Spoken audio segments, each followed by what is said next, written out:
비도 오고 기분이 착 가라앉는 듯 했는데 여기 오니까 또 찬양이 아주 열심히 또 우렁차게 울려 퍼지더라고요. 그래서 참 청년들이 아, 찬양하는 소리가 너무 좋구나. 그리고 주님을 향한 열정이 있구나 이런 것들 좀 느끼게 되어서 너무 좋고 지난주에 여러분들 못 뵀죠, 그렇죠? 좀 아쉬웠고 어, 간만에 이렇게 또 뵈니까 조금 글쎄 2주밖에 안 되는데 좀 어색하기도 하고 그렇습니다.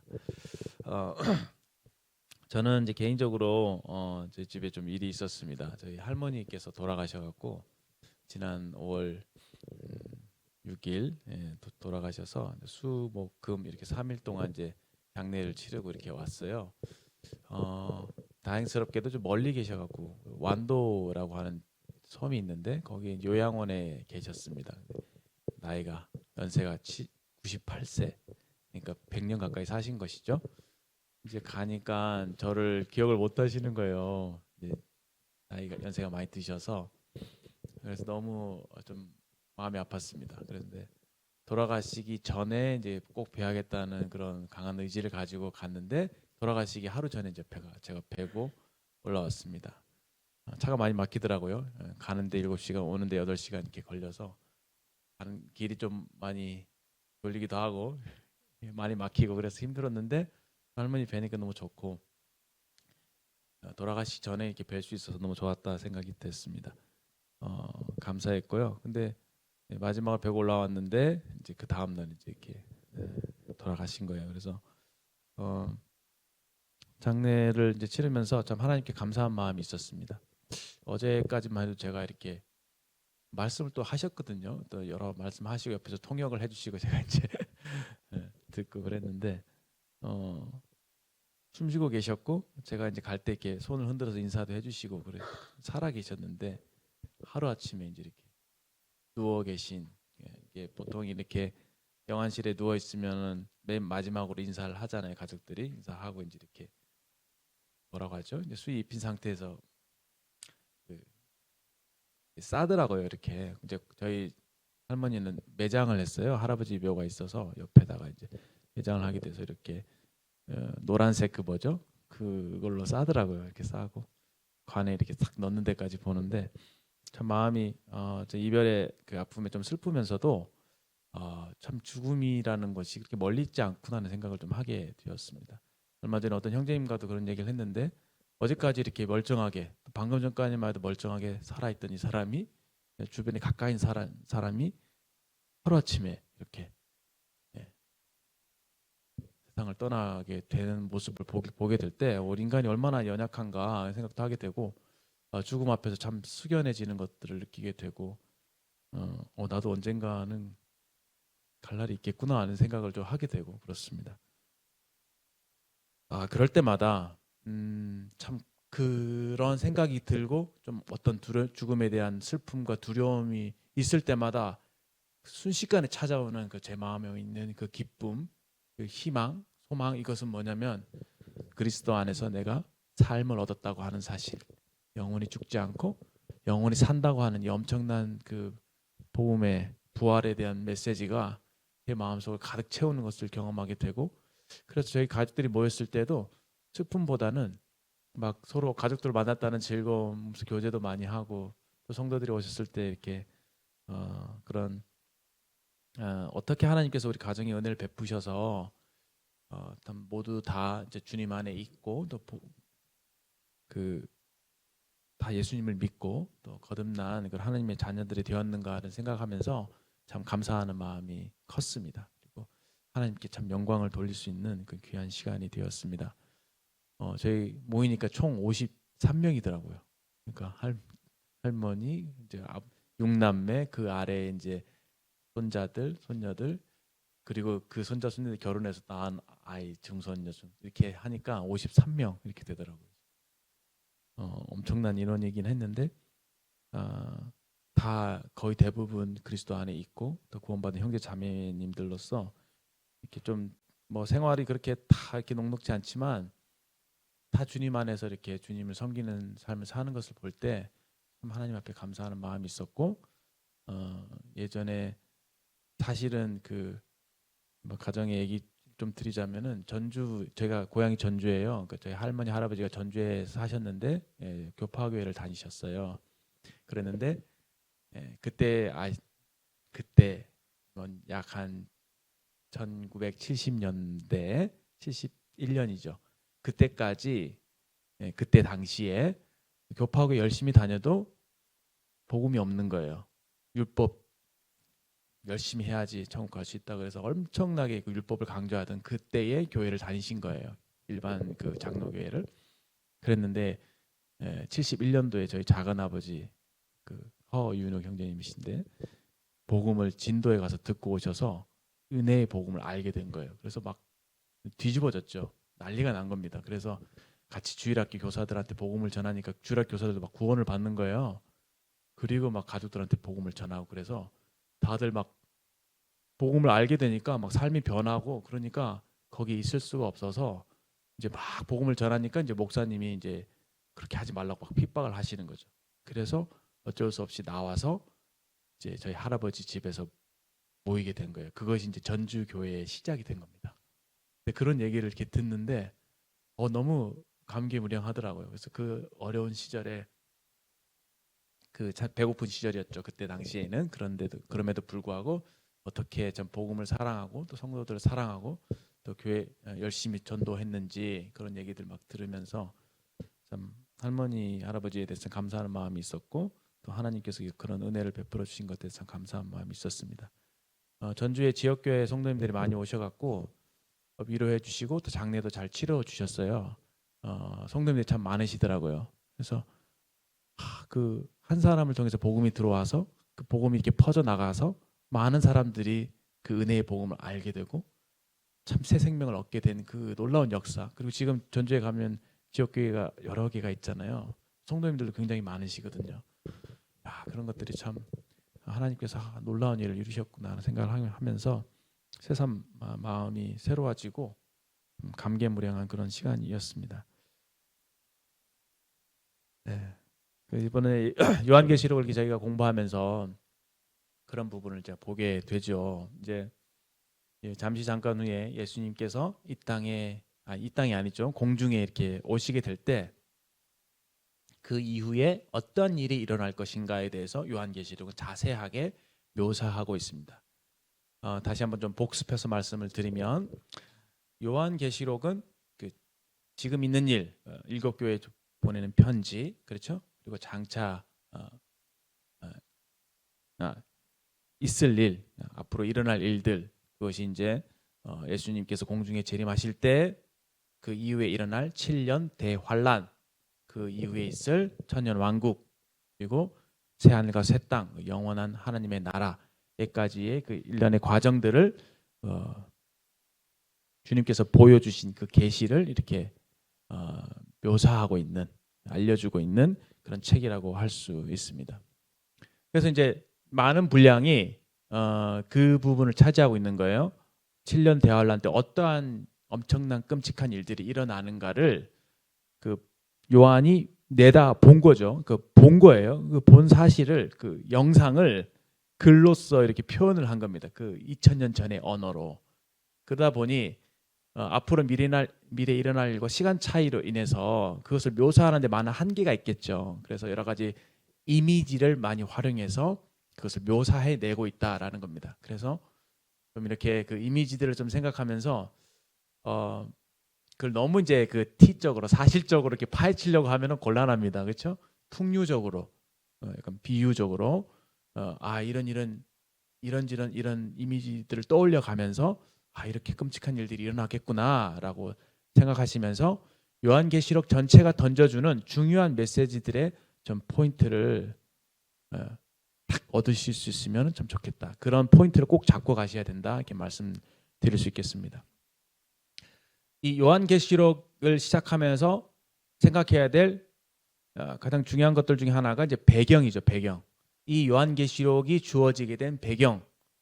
다시 말해 이 2000년 전 1세기 말이죠. 이 요한이 이 말년을 맞이했던 그때 당시에 엄청난 핍박이 있었습니다. 그렇죠? 황제 숭배를 강요당하는, 그래서 황제를 숭배하지 않으면 핍박과 심지어는 그 순교를 당하게 되는 그러한 상황이었던 것이죠. 그러니까 예수님을 믿는다고 하는 것은 그들의 목숨을 내어놓고 해야 하는 그 엄청난 그 목숨을 대가로 지불해야 하는 그런 상황이었다는 것입니다. 그런데 이 요한계시록이 주는 중대한 메시지, 이 세상을 다스리는 분, 그분은 로마 황제가 아니라 진정한 왕이신 하나님이 계신다. 그 하나님께서 우리를 다스리시는 참 왕이시다. 그리고 그분이 온전하게 통치하게 되시는 하나님의 나라가 반드시 속히 이루어질 것이다. 하나님의 나라에 대한 메시지입니다. 그래서 그 사실을 기대하고 있고 소망하고 있는 우리들은 오늘을 살아갈 때에 하나님이 아닌 다른 어떤 것들에 복종할 것이 아니라, 그렇죠? 참 왕이신 하나님의 통치를 받아들이고 그분께 복종해야 한다라고 하는 엄청난 메시지입니다. 그때 당시에는 로마 황제가 최고인 것처럼 보였거든요. 굴복 안 하면은 막 죽음을 위협하고 있고, 그가 모든 것을 할 수 있는 것처럼 보이고, 모든 권력을 쥐고 있고, 그에게 순복하지 않으면은 손해를 보는. 오늘날 사실 그렇게 보이는 것들이 많죠. 지난번에도 계속 메시지가 전달되고 있는데, 오늘날 세상은 사실 경제, 돈 그거잖아요. 재물. 누가 가장 많은 돈을 가졌느냐가 가장 많은 힘을 가진 거거든. 사실은 권력보다 더 중요한 게 돈이에요. 그렇죠? 맞습니다. 그걸 움직이고 있는 것이 다 돈이에요. 사람들은 그것에 많이 이끌리게 되죠. 오늘날은 특히나 더 그 물질 만능주의 시대 때 그런 것들을 강요하고 있습니다. 그래서 사람들이 그것을 섬겨요. 우상이죠. 오늘날 세대에 정말 내 마음을 사로잡는, 참 내가 보기에 가장 강력해 보이는, 정말 힘이 있어 보이는 그것이 무엇입니까? 여러분 한번 생각해 보시기 바랍니다. 그것이 우리의 우상이 될 수 있다라는 것이죠. 그에 반해서 이제 장차 예수님께서 오셔서, 그렇죠? 이 땅에 하나님이 참 왕이심을, 그리스도께서 참 진정한 왕이심을 나타내 주실 때에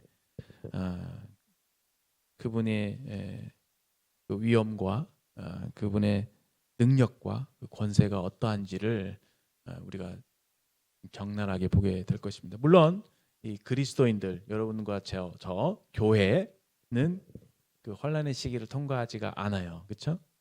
우리는 그 예수님께서 공중에 재림하실 때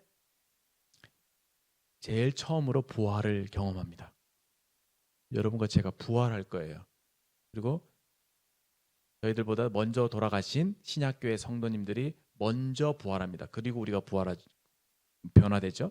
그래서 공중에서 예수님을 만나게 되고 어린 양의 혼인 잔치를 하늘에서 열리게 됩니다. 그러나 이 땅에서는 하나님의 공의가 실현되는, 하나님의 심판이 내려지고 악에 대한 진노가 부어지는, 악을 심판하시는 그 기간이, 무서운 시간이 진행될 것입니다. 그것이 바로 7년 대환란이죠. 이 땅에 성령이 계시지 않을 것입니다. 왜? 성령은 성도들과 함께, 우리 안에 계신 성도들과 함께 하늘 올라가실 것이니까. 성령의 부재, 악이 지배하는 완전한 악의 세상이 될 거예요. 그리고 그 가운데서 하나님께서 이제 공의를 나타내시고 실현하시고 그 억울한 사람들의 그 억울함을 풀어주시는 그게 공의잖아요, 그렇죠? 그 공의의 심판을 내리시는 일들이 7년 대환란 때 일어나게 된다라는 것입니다. 그래서 이제 요한계시록 여러분들 읽고 계시나요? 잘 좀 이렇게 읽어보시면 좋습니다. 읽어보셔야 됩니다. 보시다 보면 여러 무서운 심판들이 나타나게 되죠. 그 심판을 세 가지 이미지로 표현하고 있어요. 세 가지 이미지. 첫 번째 이미지가 뭐죠? 그렇죠.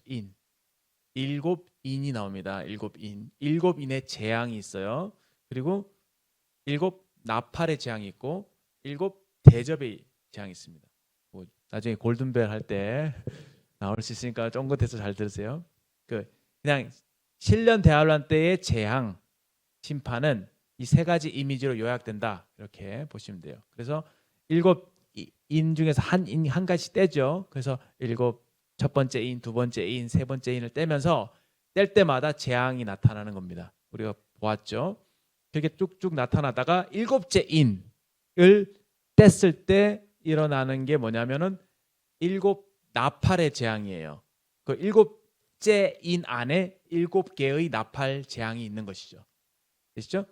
이렇게 재앙이 이렇게 하나씩 표출이 됩니다. 그리고 마지막 일곱 나팔을 불 때 어떤 일이 있냐면 일곱 대접의 재앙이 나타나는 거예요. 일곱 대접의 재앙. 아시겠습니까? 예, 그렇게 구성이 되어 있다라는 것이고, 이거를 지난 시간까지 우리가 몇 장까지 했나요? 네, 8장까지 했습니다. 근데 8장에 보시면 자, 8장 1절에 자, 일곱 번째 인이죠. 아까 일곱 개 인이 있고 일곱 나팔이 있고 일곱 대접이 있다고 했죠. 근데 일곱 번째 인을 뗄 때 8장 1절에 보시면 하늘이 반 시간쯤 고요하더니 이것이 그 7년 중에서 3년 반에 일어나는 일이에요. 아시겠죠? 일곱 번째 인은 그래서 일곱 가지의 인의 재앙은 전반기 3년 반 동안 일어나는 재앙들입니다.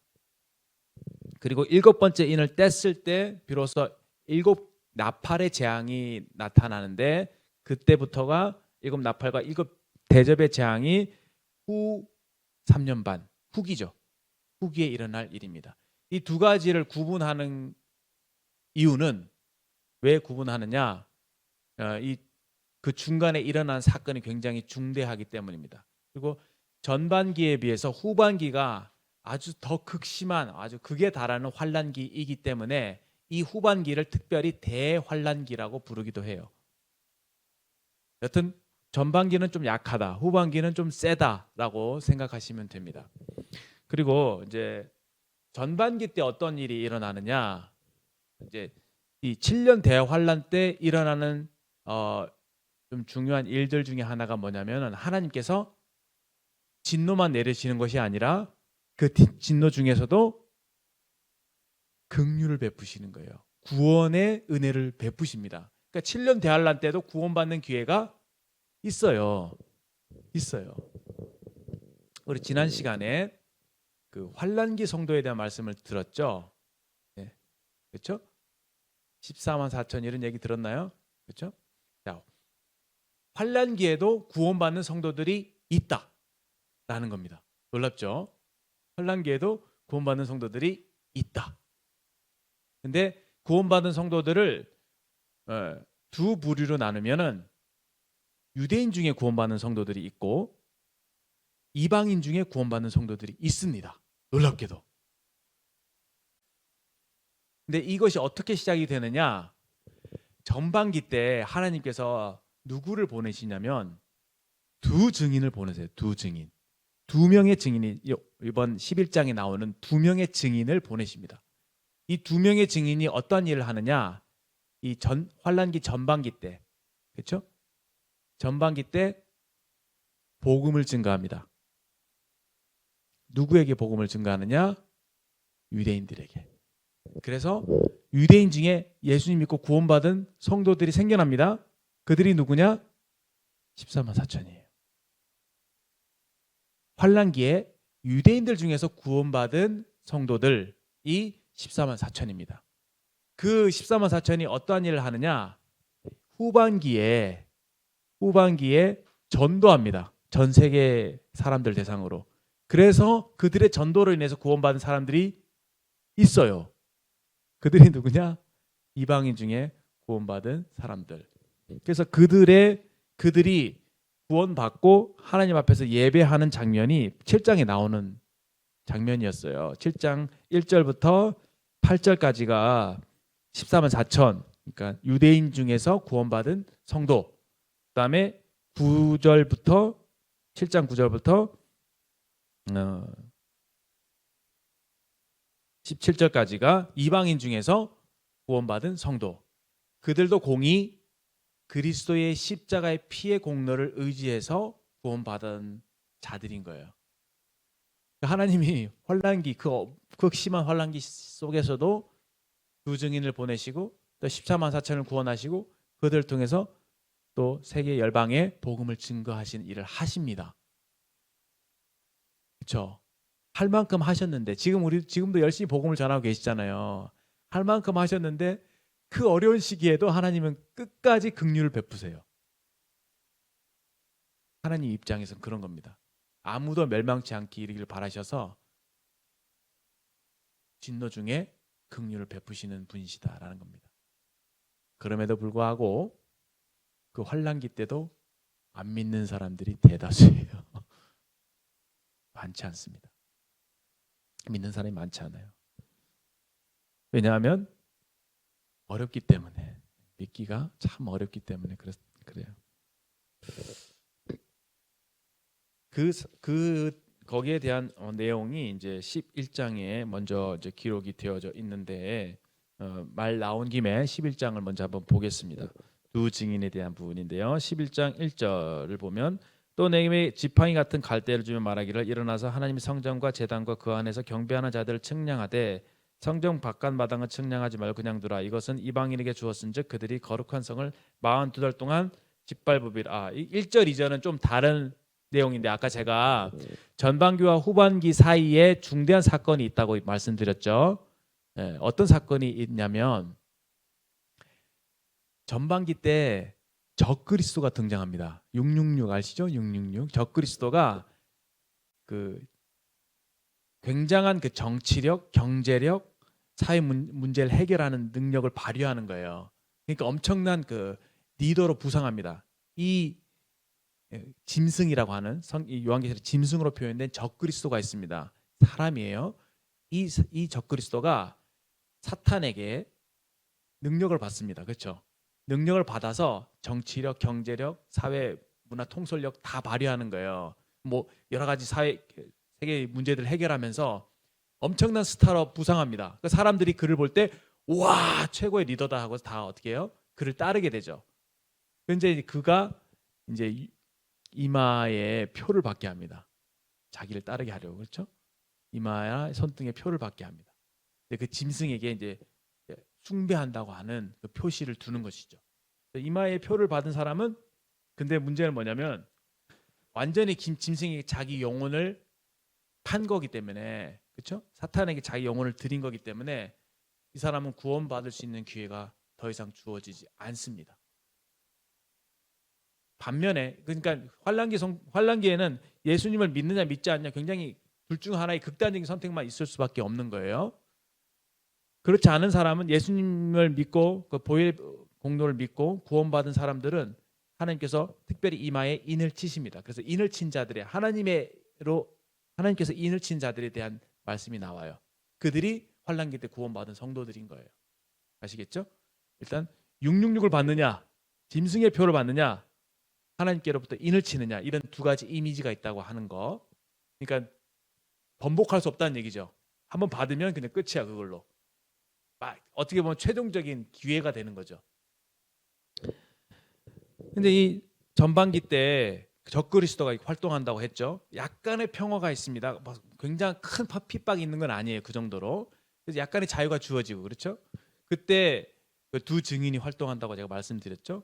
두 증인이 유대인들의 복음을 전하고 유대인들 중에서도 믿는 사람들이 14만 4천이 생겨난다 이렇게 말씀을 드렸죠. 그렇게 하다가 어떻게 되냐면은 이 짐승 적그리스도가 본색을 드러냅니다. 이게 딱 사람들에게 인정과 그렇죠? 숭배를 받잖아요. 그러더니 얘가 어떻게 하냐면 예루살렘으로 가서 성전에 기어오릅니다. 기어올라서 하나님이 앉을 수 있는 그 언약궤 위에 이런 보좌가 있어요. 그걸 시은 줄 알거든요. 그 언약궤에 있는 보좌에 자기가 앉아버려요. 자기가 하나님이다 그렇게 얘기합니다. 그때 이제 지금 이스라엘 백성들은 민족적으로 개인적으로는 다르지만 민족적으로는 예수님을 부인해요. 그렇죠? 근데 이 환난기 때 그 모습을 보면서 야 우리가 속았다. 진짜 언약궤 위에 그 하나님 앉으셔야 돼. 그 자리에 그 짐승이 앉아 버리니까 속았다고 이제 민족적으로 회개 운동이 일어납니다. 그래서 그 3년 반 되는 그 시점에 그가 짐승이 그 성전의 보좌에 앉게 됐을 때 이스라엘이 민족적인 회개가 일어나게 됩니다. 대각성이 일어나게 되죠. 그래서 많은 사람들이 예수님을 이제 믿게 되는 그러한 일들이 일어나게 됩니다. 그 이후로 어떤 일이 일어나느냐? 이제 이 적그리스도가 태도가 바뀌겠죠. 그래서 자기를 따르지 않는 모든 많은 사람들에게 대대적인 핍박을 가해지는 엄청난 그 환란의 시기가 이제 그 3년 반 후반기에 일어나게 되는 것입니다.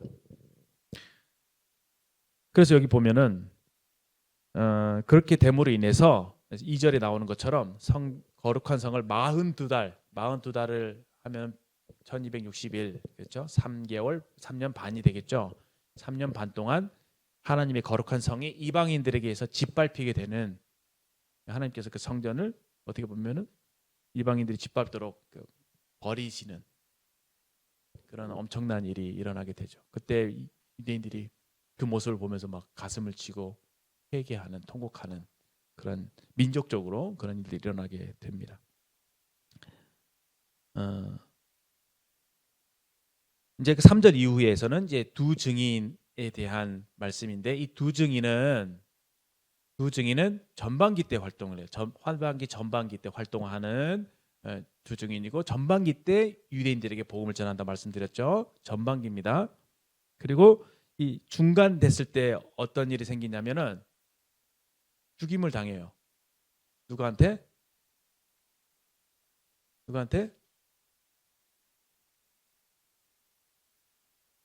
여기 나오죠.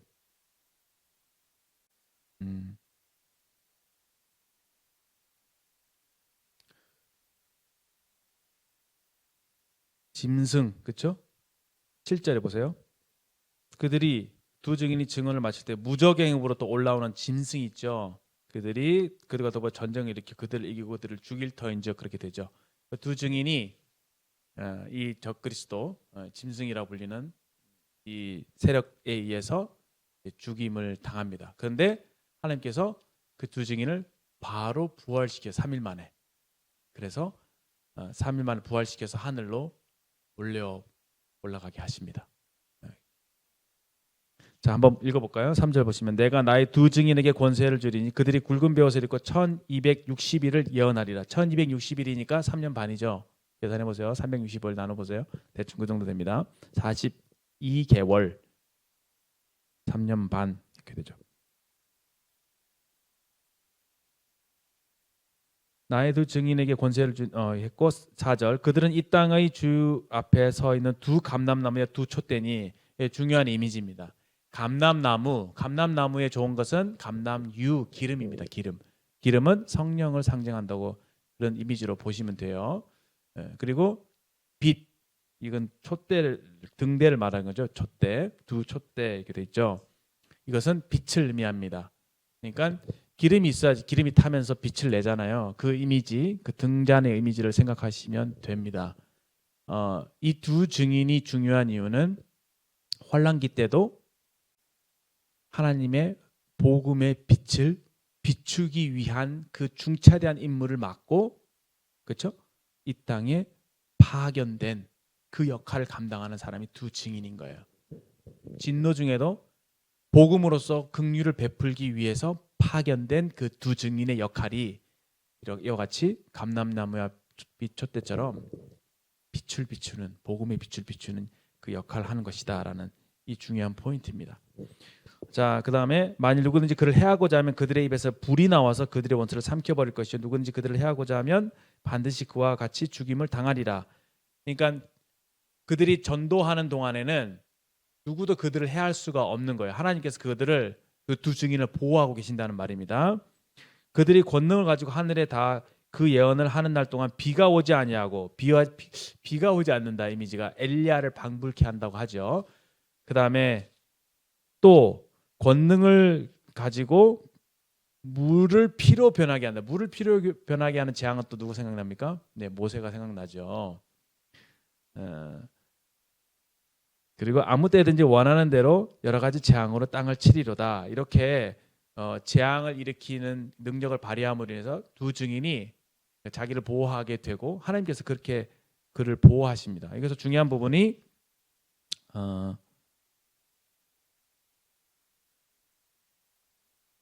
하나님께서 그렇게 하신다고 하는 부분이 이제 중요한 부분이죠. 그 다음에 7절에 그들이 그 증인을 마칠 때 무정에부터 올라오는 짐승이 그들과 더불어 전쟁을 일으켜 그들을 이기고 그들을 죽일 터인즉 증언을 마치게 되니까 비로소 그들에게 순교의 영광이 주어지는 겁니다. 그래서 그들이 시체가 큰 성, 영적 소돔이고 애굽이라고 하니 주께서 십자가에 못 박히신 곳. 그러니까 결국은 그 예수님이 십자가에 못 박히신 것과 같은 그 어떤 순교죠, 그렇죠? 예수님을 증거함으로 이들도 그 십자가의 고난에, 그렇죠? 십자가의 죽음에 동참하는 사람들이 되는 것입니다. 그런 이미지를 생각해 보시면 좋죠. 그리고 백성들과 족속 방언 나라 중에서 사람들이 그 시체를 사흘 반 동안 보며 무덤에 장사하지 못하게 하리로다. 그러니까 3일 반 동안 사흘 반 동안 이렇게 죽은 걸 확실하게 본 거예요, 그렇죠? 확실히 죽었구나라는 것이 이게 많은 사람들에게 목격되고 있다고 하는 겁니다. 그때 이 두 선지자가 땅에 사는 자들을 괴롭게 한 거로 땅에 사는 자들이 그들의 죽음을 즐거워하고 서로 기뻐하며 서로 예물을 보내리로다. 이 두 선지자가 사실 전한 것은 복음이잖아요, 말씀이잖아요, 그렇죠? 근데도 그럼에도 불구하고 그들을 싫어하던 사람들이 그들의 죽음을 굉장히 기뻐하는 이런 악한 모습을 보게 됩니다. 그리고 11절 보세요. 3일 반 후에 하나님께로부터 생기가 그들 속에 들어가매 그들이 발로 일어서니 구경하는 자들이 크게 두려워하더라. 이렇게 부활합니다. 그리고 12절 하늘로부터 큰 음성이 있어 이리로 올라오라 함을 그들이 듣고 구름을 타고 하늘로 올라가니 그들의 원수들도 구경하더라. 이 두 증인이 누군지는 잘 모르겠습니다. 아까 제가 엘리야와 모세를 방불케 한다고 했죠. 보통 엘리야와 모세라고 해석하려고 하시는 분들도 있습니다. 근데 구체적으로는 제가 확실히 말씀드릴 수는 없겠어요. 그렇게 말씀하시는 근거는 그 예수님께 변화산상에서 모세와 엘리야가 나타났죠. 이렇게 하고 있고 그 모세의 시체에 대해서 그 사탄이 변론한다는 말씀이 있잖아요. 왜 그렇느냐? 모세가 죽었다고 기록되어 있지만 그 시체를 아는 사람이 없다라고 되어 있죠. 그래서 그가 죽지 않고 하나님께로부터 들림을 받지 않았느냐 이렇게 보죠. 엘리야도 그렇죠. 불병거 타고 하늘로 이렇게 올라간 장면이 있잖아요. 그걸 통해서 이제 모세와 엘리야라고 이렇게 보시는 분들도 있고 어떤 분은 엘리야와 에녹이다. 에녹이 하나님과 동행하더니 죽음을 보지 않고 이렇게 올라갔다. 이렇게 해석하려고 하시는 성경학자들이 있습니다. 그러나 이제 성경이 이제 분명하게 나와 있지 않기 때문에 그냥 그 두 증인으로 보시면 되고 하나님께서 두 증인을 보내신 거죠. 땅에서 아마 자생적으로 생겨났지는 않을 거예요. 왜냐하면 예수님을 믿은 성도들은 다 휴거했잖아요, 그렇죠? 휴거했기 때문에 지상에는 당시에 휴거가 시작될 당시 그 7년 대환란이 시작될 당시에는 성도가 없는 거예요, 사실은. 없으니까 누군가는 복음을 전해야 되잖아요. 그래서 아마 하늘에서 특별하게 준비된 그 특별한 능력을 가진 두 증인을 하나님께서 보내신 것이 아닌가 이렇게 보는 것이 좋다고 생각합니다. 그런 의미에서 모세와 엘리야일 수도 있겠죠. 그렇지, 그분들이 아닐 수도 있을 테고. 여튼 그들이어야만 합니다. 성령을 가진 그들이어야만 하죠. 왜냐하면 복음이 증거되는 거니까 성령이 필요하잖아요. 그래서 아마 그렇게 일하신 것이 아닌가 이렇게 생각이 됩니다.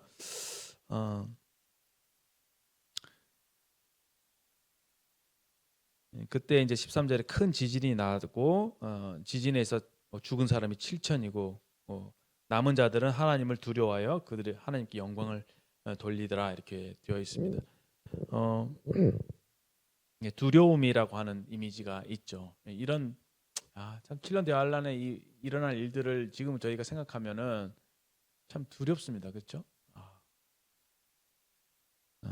하나님 정말 무서운 분이시구나 라는 것을 확실하게 보여주는 것 같습니다. 다시 앞으로 좀 넘기시면 좀 이제 본문 말씀을 좀 설명을 드릴게요. 우리가 지난 시간까지 8장을 했습니다. 8장을 보면 우리가 일곱째 인을 뗐을 때 일곱 나팔의 재앙이 있다고 했죠. 그래서 첫 번째 천사가 나팔을 부니까 어떤 재앙이 있고, 두 번째 천사가 나팔을 부니까 어떤 재앙이 있고, 그래서 첫 번째 나팔부터 네 번째 나팔까지가 이제 8장이 나와 있어요. 근데 첫 번째부터 네 번째 나팔의 특징이 있어요. 그 특징이 뭐냐면 자연의 또는 환경에 주어지는 재앙이에요. 그렇죠? 보실까요? 여기 보면은 첫 번째 나팔의 재앙에는 막 피 섞인 우박이 막 떨어지고 땅이 막 3분의 1이 타버리고 수목이 타고 풀도 타버리고 이렇게 되죠. 자연이 재앙을 당하죠. 그다음 두 번째 어떻습니까? 불 붙는 산 같은 것이 바다에 던져지니까 바다의 3분의 1이 피가 되고 그랬죠. 그다음에 8절에 그 10절에 셋째 천사가 나팔을 부니까 횃불같이 타는 큰 별이 하늘에서 뭐 떨어져서, 그러니까 별똥별 같은 건가 모르겠습니다. 그죠? 운석인가 떨어져서 강들이 3분의 1과 여러 물의 샘이 떨어져서 이게 물이 쓴물이 되는 자연적인 재앙이 나타납니다. 그래서 많은 사람이 이제 죽죠. 그다음에 12절에 네 번째 천사가 나팔을 부니까 어떻습니까? 해와 달의 3분의 1이 타격을 받아서 어두워진다. 약간 모세 때 일어났던 그 여러 가지 재앙들도 방불케 하죠. 흑암의 재앙이 있었잖아요. 그래서 세상이 어두워집니다. 그게 이제 자연 환경에 일어났던 재앙이 첫 번째부터 네 번째 나팔의 재앙이라고 보시면, 13절에 보시면 어떻게 됐습니까? 내가 또 보고 들으니 공중에 날아가는 독소리가 큰 소리로 이르되 땅에 사는 자들에게 화화화죠. 그렇죠? 화화화 재앙 재앙 재앙. 다섯 번째 나팔, 여섯 번째 나팔, 일곱 번째 나팔이 아직 더 있다라는 얘기입니다. 세 개 남은 재앙이 이제 9장에 나타나게 되죠. 되시나요? 그렇죠? 근데 이 화에 해당되는 다섯 번째부터 일곱 번째 재앙은 사람에게 해를 가하는 재앙이 됩니다. 자연환경의 재앙과 사람에게 해를 가하는 재앙으로 이렇게 구분이 되는 것이죠. 그래서 이제 다섯 번째 천사가 나팔을 붑니다. 9장에 와서 그때 하늘에서 땅에 떨어진 별이 하나가 있습니다. 이 좋은 거 아니에요. 이게 누구냐? 이사야서 14장 12절 좀 적어두세요. 거기 찾아보시면 너 아침의 아들 계명성아, 계명성이 나옵니다. 어찌 그리 하늘에서 떨어졌는고라고 하는 구절이 있습니다. 그 루시퍼라고 우리 흔히 알고 있는 천사장이었던 사탄 마귀를 묘사하는 걸로 우리가 알고 있죠. 그를 계명성 그렇죠? 별로 표현하고 있죠. 하늘에서부터 떨어진 별, 사탄입니다. 정체가 그 사탄이 무저갱의 열쇠를 받았습니다. 9장 1절에 그가 무저갱을 엽니다. 그러니까 거기에서 화덕의 연기 같은 것이 올라오고 해와 공기와 구급의 연기로 말미암아 어두워지고, 그 연기 속에서 뭐가 등장하느냐? 황충으로 표현되어 있죠. 그 이미지가 있잖아요. 그 영어로 하면 러커스트니까 메뚜기, 약간 그 흉측하게 생긴 그 곤충을 생각하시면 돼요. 곤충인데 그 꼬리에 뭐가 있냐면 전갈 같은 꼬리가 있대요. 근데 이 어떤 이미지면 쏴요. 전갈은 쏘잖아요. 쏴서 사람을 죽이는 그런 벌레의 이미지입니다. 황충. 그가 이제 누구냐라고 했을 때 타락한 천사들 내지는 귀신들이라고 얘기하고 있습니다. 그들의 역할이 이렇게 쏘는 역할. 그래서 쏴서 사람들을 죽이는 그 일들을 사탄 마귀의 명령을 받은 천사들, 그 타락한 천사들 또 귀신들이 하는 일이다라는 것입니다. 4절에 보시면 그들에게 이르되 땅의 풀이나 푸른 것이나 각종 수목은 해하지 말고 오직 이마의 인침을, 하나님의 인침을 받지 아니한 사람들이죠. 그렇죠? 이들은 누구를 가리키느냐? 구원받지 않은 불신 유대인들을 가리킨다고 하죠. 네. 불신 유대인들 이렇게 적어 놓으시면 좋겠어요. 그들을만을 해하라 하시더라. 그래서 주님을 믿지 않는 하나님의 인침을 받지 않는 그들에게만 황충이 해한다. 공격을 가하게 됩니다. 이 황충에 대해서도 황충을 통제를 누가 하고 있죠? 누가 하고 있나요? 하나님이 하고 계시죠. 예. 그렇죠? 이마에 하나님의 인을 받은 사람들은 못 건드리게 하신 거예요. 네, 여기서도 하나님의 그 능력을 볼 수가 있죠. 아무리 그 땅에 떨어진 그 별 사탄이 황충을 이렇게 힘을 가하고 조장해서 그 일을 하게 하더라도 하나님께서 철저하게 통제하고 있는 것을 보게 됩니다. 그리고 그들을 죽이지 못하게 하시고 5달 동안만 괴롭게 하게 하시는데 그 괴롭게 함은 전갈이 사람을 쏠 때 괴롭게 함과 같더라. 이해되시죠? 막 쏘는 모르겠어요. 뭐 어떻게 쏘는지 모르겠는데 막 정갈하게 한 물려보신 적 있습니까? 그렇게 사람들을 괴롭게 하는데 6절 보세요. 그날에는 사람이 죽기를 구하여도 죽지 못하고 죽고 싶으나 죽음이 그들을 피하리로다. 그러니까 괴롭게만 하는 거예요. 죽고 싶보다 못 죽는 거예요. 엄청난 통제죠. 하나님께서 그 사건을 통제하고 계시고 그것이 5달이라고 딱 기한을 정해 놓으셨죠. 여기에 하나님의 우리 권세를 보게 되는 겁니다. 그러니까 그 악의 세력이 활보하고 있고 악의 세력을 통해서 뭔가 재앙이 있고 막 괴로움을 가하고 고통이 있고 막 그런 것들도 철저하게 하나님의 통제 가운데 이루어지는 것이지 뭐 사탄이 자기가 하고 싶다고 해서 마음대로 하는 것이 아니라는 겁니다. 좀 계속 무거운 얘기를 하고 있죠. 이게 과정입니다. 이게 어디로 가고자 하는 과정이에요. 우리가 지금 최종적으로 배우고자 하는 그 메시지가 있단 말이에요. 이렇게 무섭단 말입니다.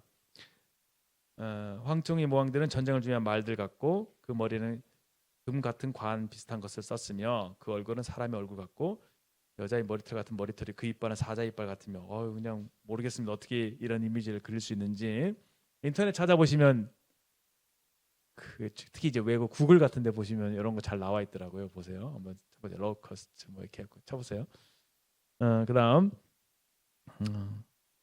전쟁터에 달려가는 소리와 같다. 그러니까 약간 황충 한 마리가 아니에요. 여러 마리이죠. 여러 마리이고 이 군대의 모습입니다. 그러니까 모르겠네요. 오늘날에 어떻게 볼 수 있을지 전쟁 무기 같은 생각이 좀 들지 않나요? 모르겠습니다. 상상력에 맡기겠습니다. 어떤 그 사탄의 능력을 힘입은 어떤 그런 위험한 사람에게 그 고통을 주는 어떤 전쟁 무기 같은 생각이 좀 듭니다. 전쟁터로 달려가는 소리가 같다 뭐 이렇게 돼 있고 정갈과 같은 꼬리와 쏘는 살이 있어. 그 꼬리에서 5달 동안 사람을 괴롭게 하는 권세가 있더라. 이렇게 되어 있습니다. 11절에 그들에게 왕이 있는데 무적행의 사자라. 그 왕이 아까 말씀드린 대로 떨어진 별 사탄이죠. 히브리어는 이름이 아바돈이요 헬라어는 그 이름이 아볼루온이다. 이게 무슨 뜻이냐면 파괴자라고 하는 뜻이래요. 파괴자. 사탄의 본명이 파괴자, 참소자, 그렇죠? 고소하는 사람, 정죄하는 사람, 정죄하는 사람이 아니죠. 정죄하는 자도 사람인가요? 놈, 것. 사탄의 인격이 있나 모르겠네. 아무튼 파괴자 그런 뜻이죠. 근데 우리 주님 어떻습니까? 생명을 주고 살리시고 우리를 풍성하게 하시고 우리 주님의 이름과 얼마나 다른가 볼 수가 있습니다. 이게 첫 번째 다시 말해서 5번째 그 나팔의 재앙입니다. 그리고 13절부터는 6번째 나팔의 재앙인데 이렇게 나팔을 부니까 하나님 앞에 금제단 4뿌리에서 한 음성이 나서 나팔 가진 6천사에게 말하기를 큰 강 유브라데에 결박한 4천사를 놓아주라 하매. 그러니까 4천사가 등장을 해요. 그 4천사가 놓였는데 이 천사가 어떻게 하느냐? 그들은 그 년 월 일시에 이르러 역시나 하나님께서 때를 딱 주관하고 계신 걸 보이죠? 3분의 1을 죽이기로 준비된 자들이다. 이게 사람의 전 세계 인구의 3분의 1이 또 죽는데요. 그 남아 있는 인구의 3분의 1이 죽는다고 합니다. 이 어떤 재앙이냐? 적어 놓으세요. 저도 역시 성경학자들이 한 거 책 여기 있는 거 참조해서 한 겁니다. 마지막 게시 보시면 좋아요. 거기에 아마겟돈 전쟁이래요. 아마겟돈 전쟁. 아마겟돈 전쟁이 또 알아놓으시면 좋습니다. 7년 대환할 때 있게 될 큰 전쟁의 이름이에요. 아마겟돈 전쟁이 일어나게 되는데 여기 이제 2만만이라고 돼 있죠. 2만만이면 2억 정도 되잖아요. 그 문자 그대로 2억의 군대가 모여서 전쟁을 벌인다라고 되어 있고 이 장소가 어디냐면 유브라데 서쪽에 무깃도라고 하는 지금 이스라엘 지방을 가보면 무깃도라고 하는 넓은 평원이 있습니다. 그 평원에서 그 전쟁이 일어납니다. 동방 왕들과 신성 로마 제국 간의 전쟁이라고 해요. 이것이 이제 7년 대환란 때 있을 아마겟돈 전쟁입니다. 영화 아마겟돈 보신 적 있나요? 죄송합니다. 재미없죠? 예. 아마겟돈 전쟁. 예. 그렇게 생각이 돼서 저는 이게 무슨 전쟁인가 했는데 성경에 나와 있는 전쟁이라고 합니다. 이 마병대가 그렇게 많은 이제 군대들을 이끌고 와서 이제 전쟁을 하게 되고 그 전쟁으로 인해서 많은 사람들이 죽임을 당하게 되는 겁니다. 엄청난 일들이 있게 되죠. 그런데 보세요. 좀 시간 관계상 빨리 넘어가면 20절에 이 재앙이 죽지 않고 남은 자들이 손으로 행한 일을 회개하지 아니하고 오히려 여러 귀신과 또 보거나 듣거나 다니거나 하지 못하는 금, 은, 동, 목석의 우상에게 절하고 또 그 살인과 복술과 음행과 도둑질을 회개하지 아니하더라. 이것이 참 중요한 메시지입니다. 하나님께서 이런 재앙들을 내리시는 이유는 물론 하나님의 공의를 나타내시는 것도 있지만 그 사람들로 하여금 회개하도록 하나님을 두려워하도록 이렇게 하신 것인데 그런 것들을 보면서도 하나님을 전혀 두려워하지 않고 회개하지 않는다고 하는 거예요. 그러니까 얼마나 회개하는 것이 어렵습니까? 얼마나 인간의 마음이 강팍합니까? 딱딱합니까? 여러분 고집 있나요? 고집 있습니다. 저도 고집이 없는 줄 알았는데 고집이 있더라고요. 그 인간의 그 고질적인 그 죄성이 있거든요. 아주 그 고집스러운. 그게 잘 안 바뀌어요. 사람 마음이 잘 안 바뀝니다. 여러분들 제가 구원받았다고 하는 거는 저는 그렇게 믿어요. 여러분들 하나님 앞에 진정한 회개를 했다고 믿고요. 저도 그렇고 그 강팍한 완악한 마음을 부셔뜨리는 시간이 있었던 것 같아요. 그것이 부서지지 않고 십자가의 복음이 우리에게 심겨질 수가 없습니다. 그래서 우리가 복음을 전할 때 어떻습니까? 복음을 전할 때 죄에 대해서 지적하죠. 성령이 하시는 일이 우리가 죄인인 것을 지적하시는 일을 하는 겁니다. 그래서 우리로 하여금 회개하도록. 그 회개가 있게 될 때 어떻게 돼요? 비로소 하나님의 구원, 용서가 받아들여지게 되는 거예요. 우리가 나중에 이제 친구들에게 전도하고 뭐 이런 일을 하겠죠. 하시잖아요. 하고 계시고.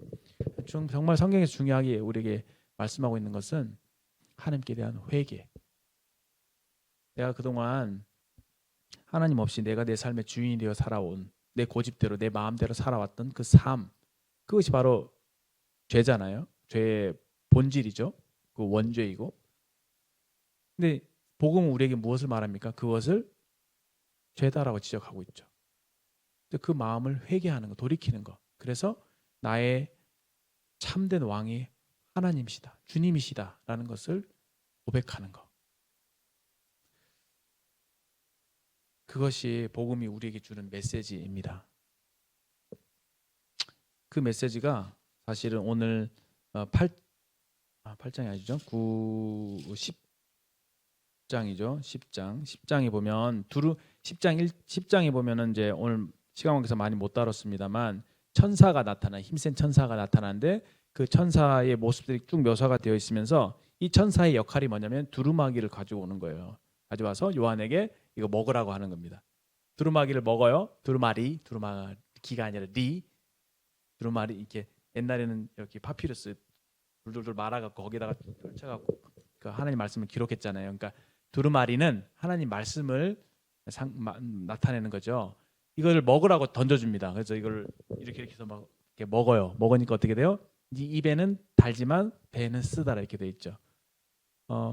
하나님 말씀이 갖고 있는 양면성입니다. 하나님 말씀은 단맛도 있고 쓴맛도 있어요. 저는 그 복음이 그렇잖아요. 아까 제가 말씀드린 대로 복음을 듣잖아요.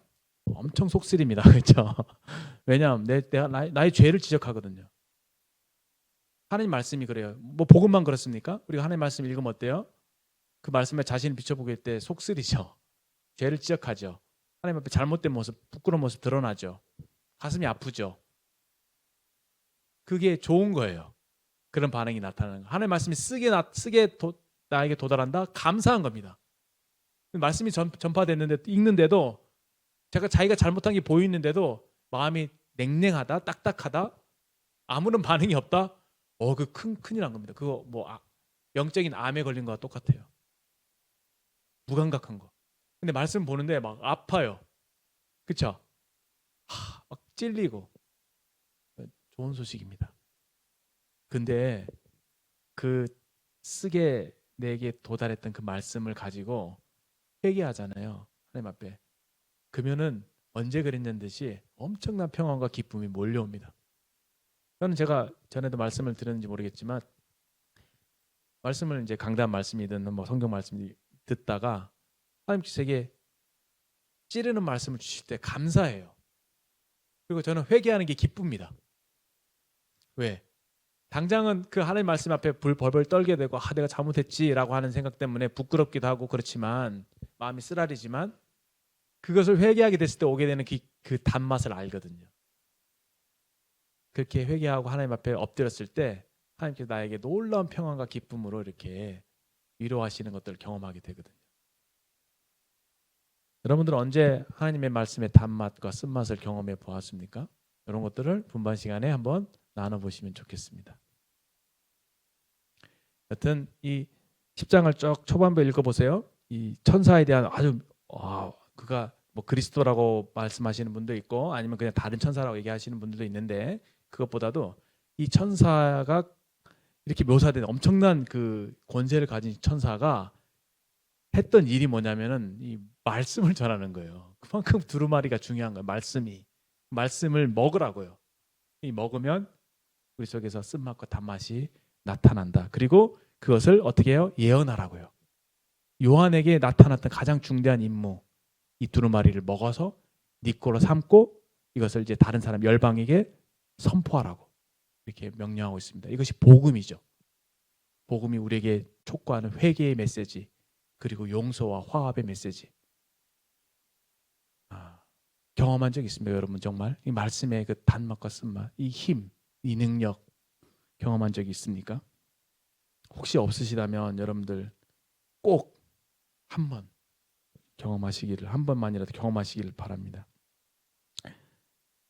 그렇게 되어 있죠. 그리고 보세요. 그 복음의 메시지가 11장 15절 마지막 이것만 하고 마치겠습니다. 15절부터 19절까지가 나와요. 일곱째 천사가 일곱 번째 나팔을 붑니다. 근데 사실은 일곱 번째 나팔을 불면 제가 뭐라고 했어요? 일곱 대접의 재앙이 나타난다고 했죠. 근데 일곱 대접의 재앙이 나타나기 전에 지금 이 상황은 후반기에 좀 환란이 진행 중인 거잖아요. 재앙이 막 내려지고 있는 상황이에요. 막 지금 정신없죠? 그 상황 속에서 지금 또 뭐가 메시지가 주어져 있죠. 15절에 일곱 번째 천사가 나팔을 불면 하늘에 큰 음성이 나서, 큰 음성이에요. 모든 사람이 꼭 들어야 될 중대한 메시지, 그 뭡니까? 이르되 세상 나라가 우리와 주 그의 나라, 그의 그리스도의 나라가 되어 그가 세세토록 왕노릇하리로다. 이 메시지예요. 왕노릇하리다. 그리스도께서 왕이시다. 하나님이 왕이시다. 라고 하는 메시지입니다. 성경은 큰 주제, 성경의 큰 주제는 하나님의 나라입니다. 하나님의 통치. 지난번에 우리가 봤던 그 보좌에 계신 그분, 그 보좌에서 세상 모든 만사를 통치하고 계시는 그분, 그분께 우리가 순종할 것인가, 아니면 내가 만든 우상에게 절할 것인가.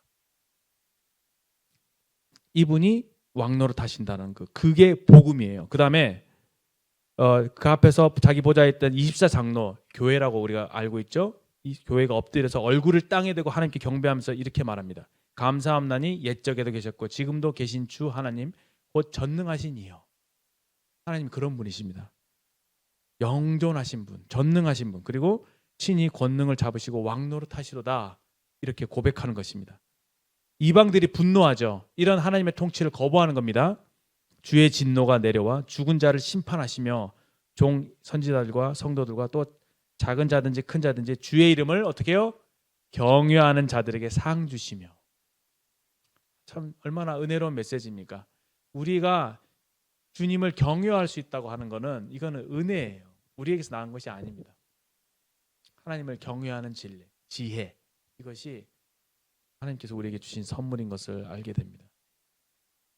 그들에게 상 주시며 또 땅을 망하게 하는 자들을 멸망시킬 때로소이다. 이렇게 되면서 19절에 이 하늘에 있는 하나님의 성전이 열리니 성전 안에 하나님의 언약궤가 보이고 또 번개와 음성들과 우레와 지진과 큰 우박들이 있더라. 이렇게 되어 있는데 하나님의 언약의 이제 확실성을 19절에 이렇게 말씀해 주고 있습니다. 반드시 하나님께서 말씀하신 것을 이행할 것이다, 지키실 것이다라고 하는 하나님의 언약의 확실성을 이렇게 나타내 주고 계십니다. 그 이후에 이제 7 대접의 재앙이 또 떨어지는 거예요. 이와 같이 하나님께서 어떤 일을 행함에 있어서 그냥 입 닫으시고 그냥 생각대로 재량껏 하나님의 재량껏 그냥 때에 따라 툭툭툭 일하시기도 하지만 하나님의 중대한 속성 중에 하나가 하나님은 말씀하시는 분이에요. 얼마나 친절하세요? 알려주십니다. 왜 그럴까요? 왜 우리에게 메시지를 주십니까? 회개하라고. 하나님 알도록. 여기도 15절부터 우리에게 메시지를 주시죠. 하나님 그런 분이시다. 저는 이 요한계시록 보면서 와, 하나님 정말 두려운 분이시다. 참 높으신 분이시다. 이분이 우리를 통치하고 계신다. 그분의 손이 닿지 않는 곳이 없다. 그 역사는 하나님의 뜻대로 이끌어갈 것이고 그대로 마무리될 것이다. 이러한 하나님을 경외할 수 있는 마음을 주신 것에 대해서 얼마나 감사한지 모르고 이런 하나님을 두려워하고 그분께 회개하고 나올 수 있고 또 그분을 아버지로 모시고 믿을 수 있다고 하는 것, 참 너무나 큰 은혜가 되었습니다. 우리 주변에는 아직까지 그런 마음이 없는 또 그걸 모르는 사람들이 있죠. 우리가 하나님의 긍휼을 위해서 기도해야 될 것입니다.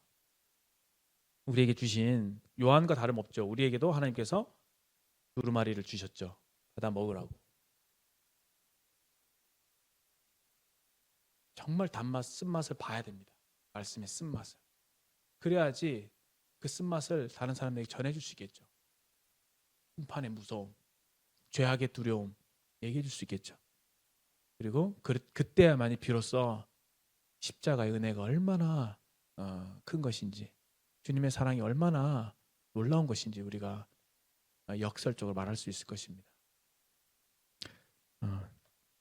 이제 여기까지 말씀을 하고 마치도록 하겠습니다. 기도하겠습니다. 하나님 아버지, 우리에게 큰 구원의 은혜를 베풀어 주셔서 참 크고 두려우신 하나님을 알고 믿을 수 있게 해 주신 것에 대해서 참 감사를 드립니다. 우리가 요한계시록을 읽어 나가면서 참 하나님만이 참 왕이시고 하나님 말씀대로 좀 공의를 세우시며 모든 것을 하나님 뜻대로 이루어 가실 것을 생각하게 될 때 참 하나님 얼마나 신실하시고 높으신 분인가를 깨닫게 되고 그 앞에 참 엎드리게 되고 아버지께 참 영광과 존경과 감사를 올려드리게 됩니다. 이러한 하나님께서 참 저희들을 은혜의 때에 구원해 주셔서 예수님을 알게 해주시고 그 피로 말미암아 우리를 거룩하게 해주셔서 하나님의 자녀로 살아갈 수 있게 해주셔서 감사합니다. 주님이 주신 이 은혜의 말씀, 이 복음을 알지 못하는 이들에게 증거할 수 있는 담대한 마음을 주시고 이 땅에서 하나님 아닌 것들에 굴복하거나 숭배하지 않고 오직 사시고 참되신 하나님만을 경배하며 예배하는 삶을 살도록 저희들을 이끌어 주시기를 구합니다. 요한계시록을 통해서 이러한 놀라운 사실을 보게 해주신 것을 감사드리며 예수님의 귀하신 이름으로 감사하며 기도합니다. 아멘.